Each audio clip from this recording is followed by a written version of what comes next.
Welcome to Mimika TV. Get ready to break through barriers, fuel your faith, pursue your purpose, and market your message so you can impact the marketplace for God. Callings, I think, are one of those things that God implants in us at a young age. If you think about what were you like at 5, because most 5-year-olds they still have that childhood wonder. They're still in that learning, that love of learning before the school system, taints that.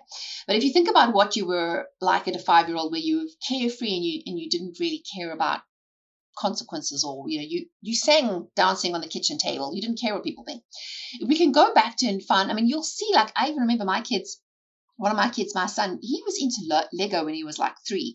We would get him a box, and in him as a 5-year-old, most kids would follow the instructions and put the piece of Lego together.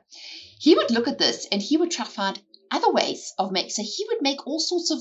He would take the shapes and then he wouldn't follow the instructions. He wanted to make his own contraptions, and then he would start finding pieces from other boxes that fit.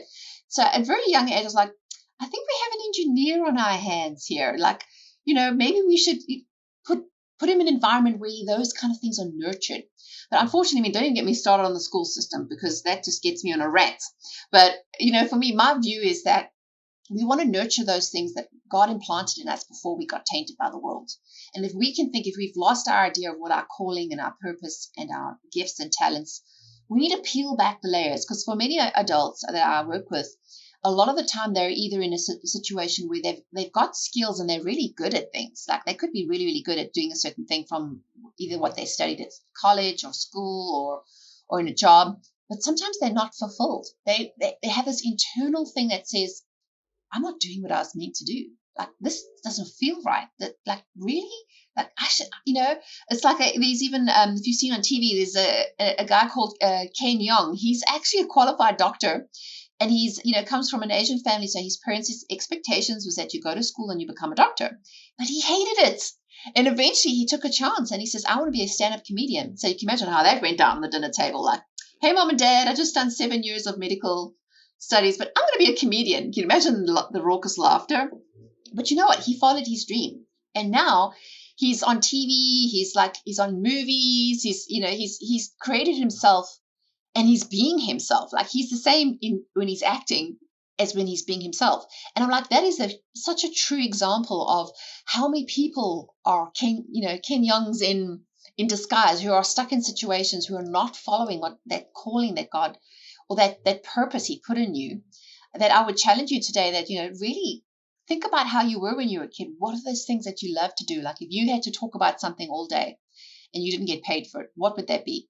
Now, of course, there is a caveat to that. As adults, we have to, pay the bills. But how can we get back to being ourselves? Like, whether it's, like, for me, I was always told I was very bossy and very chatty. So I was like, at being in school, I got myself in trouble a lot. But now, being chatty is actually how I make my money. So, I'm glad my mom encouraged me to be a talker, even though many of my friends would drive them crazy and they'd be like, shut up. But, if you think about how you were as a kid, look back at what you feel, and that you will know within yourself if you are in the right place. It's just that sense of peace. So I would always say, pray about where you feel you should be. Think about how you were before you started trying to please people, whether it's your parents and teachers, expectations. Like, we become people pleasers as we get older, and it's really hard to undo that as you get older, but it's not to say it's impossible. And sometimes it takes you being a bit brave to stand up and say, this isn't me. Like, hey, I learned accounting at school, but actually I hate numbers. Like, no, that's not what God wants for you. That's not a fulfilled life. To be working and to say, when I get to retirement, then I'll live, is such a waste of talent and a good life. Like, God has given you a lot of opportunity. And, no matter your background, no matter your history, no matter your hurts and your failings, God can use anybody. And that's why I'm so passionate about this whole concept of what makes a champion. Because I'm actually busy working on it in between trying to do Christmas shopping and stuff, is writing my book, which is number 9. And tell you, I've had to learn things the hard way. Writing a book is like having a baby. It's all exciting in the beginning, and then the nausea sets in, and then they're like, then you have the messy middle, and then you have to push towards the end, and it's really painful. But then when you get it done, you're like, this is so great. Let me do it again. So there's me. I'm in the euphoria stage right now going, that was such a cool idea. Let's do this again. But I'm sure reality will hit me soon. But what I've been finding in my research, and this is what is so encouraging, the book's called Heart of a Champion, How Ordinary People Achieve the Extraordinary. And if we look at an example like David, for instance, everyone thinks he was this fabulous, wonderful king, and he was just born with a silver spoon in his mouth, and he was super special. He wasn't necessarily ultra special. He just said yes to God. He was an ordinary shepherd. God looked at his heart and was like, I can do something with this. I can work with this. And even fast forward to when he killed Goliath. If you look at, that's why I feel mindset's so important. His brothers were camping outside Goliath's camp opposite to where the enemy, and every morning the enemy, Goliath, would stand up and taunt them. Now, if you look up the word taunt, it means harass, it means throw insults. So he was speaking all sorts of trash to them. So his brothers were listening to this day in, day out, being mentally battered and their confidence shot. But David wasn't privy to that. He hadn't been around. So he rocks up with, a rucksack of bread and, hey, what you guys doing? Like, why are you sitting around? Why are you letting this idiot call you names? Like, excuse me, did you just insult my God? He didn't have the fear.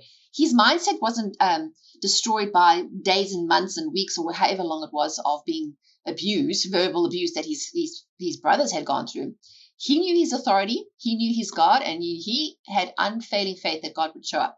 So he took a step of faith. I mean, can you imagine if nothing happened after he did that? And be like, whoops, well, that didn't work.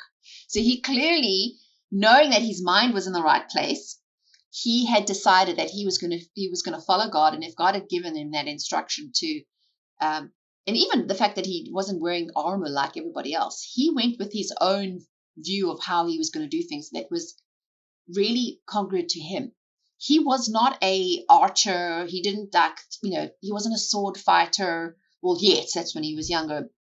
His tools of choice was a slingshot and a smooth stone, because that's what he knew, and God used what he knew.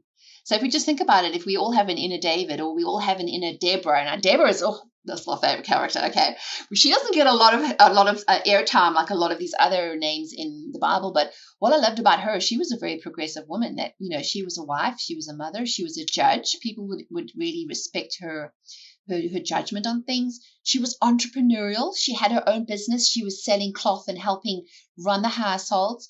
But she also was prophetic, so she relied on what God directed her to do, and they overcame a really big and won a battle against the dark forces, because she pressed into knowing, this is how God made me, and I'm going to use what God has given me to give him glory. But it's because they said yes. So everybody you read in the Bible, you're going to look at this with new eyes. Nobody was special. They just said yes to God. They partnered with him, and they trusted him in the process. So hopefully you can find some encouragement in that and tap into your own champion within you. Are you ready to grow? Come join our group mentorship to stretch yourself and reach your full potential. Go to mimikacooney.com to reserve your seat today.